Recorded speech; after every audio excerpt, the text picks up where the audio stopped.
Hi guys, welcome back to a new episode of Tech Infosys. Today in this video, I'm going to show you how you can create a channel on your IMO's account.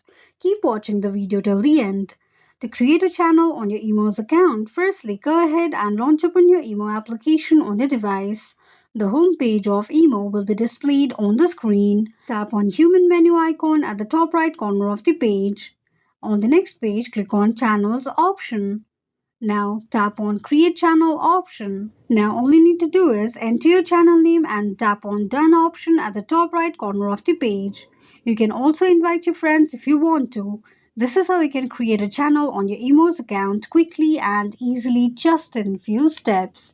If you have any thoughts or queries, let us know in the comments section. Don't forget to subscribe to our channel for further updates. Also, press the notification bell icon so that YouTube will notify you whenever we post a new video. I hope this video was helpful to you. If it was, just go ahead and give us a thumbs up.